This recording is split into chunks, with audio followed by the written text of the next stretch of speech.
Okay, so like we're in 2025, right? And like everyone's talking about like how the world is changing and stuff, but one thing that's like always there is the US dollar. It's still like the big dog. Yeah, it really is. It's crazy how no matter what's going on, the dollar still seems to run the show. From trade deals to, what your currency is worth, it all goes back to the dollar. It makes you wonder, like, why? Yeah, seriously. Like what makes it so powerful? Why is it still the main thing in 2025? That's the big question, right? And so in this deep dive, we're going to look at exactly that, the dollar's power and why it just won't quit. We're going to break down like a super interesting chat that dives into all this. Cool. So where we start? Well, the story really begins after World War II. The U.S. was in a really good spot. Their economy was strong. They had most of the world's gold, so they had some serious leverage. Right, right. And this is what led to the Bretton Woods Agreement back in 1944.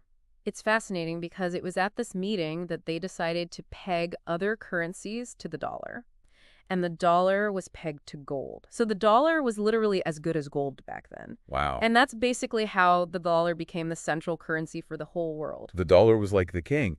But then didn't things change in the 70s? Like didn't the US stop pegging the dollar to gold? You're exactly right. In the 70s, they decoupled the dollar from gold. And you'd think that would have messed things up, but it didn't. The U.S. economy was still doing well, and then there was the rise of the petrodollar. Oh, the petrodollar. People talk about that a lot, but I'm not sure everyone knows what it is. Can you break it Of down? course, but basically it means that oil, especially from the big producers like Saudi Arabia, is sold only in U.S. dollars. Got it. So, like, if any country in the world wants to buy oil, which everyone needs, they need U.S. dollars to do it. That's really smart. Like it just creates constant demand for dollars. Exactly. So even if, say, China wants oil from Saudi Arabia, they're probably paying in U.S. dollars. That's how strong the system is. Wow. But what about I think they're called the BRICS nations.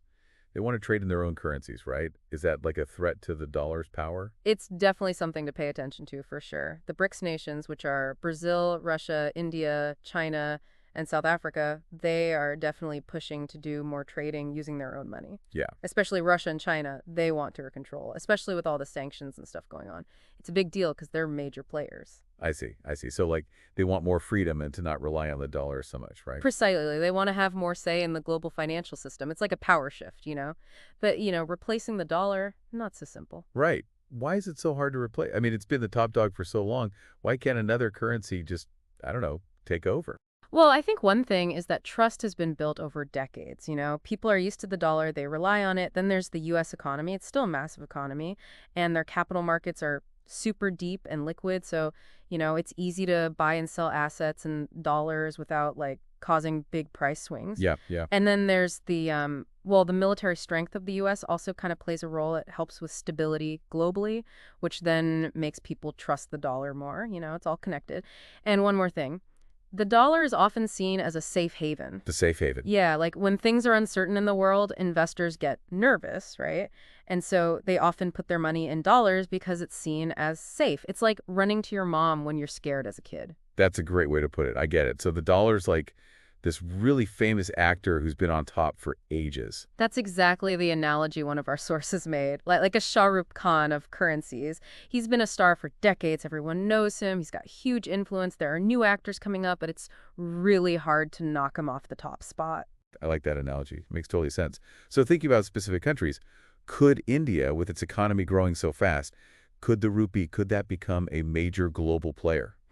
That's a good question.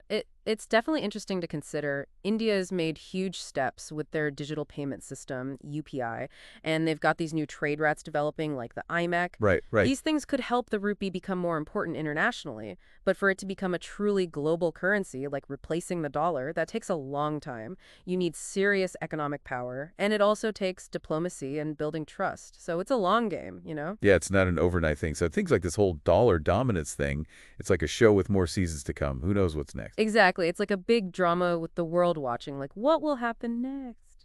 It's been so cool talking about this. So for everyone listening, here's something to think about.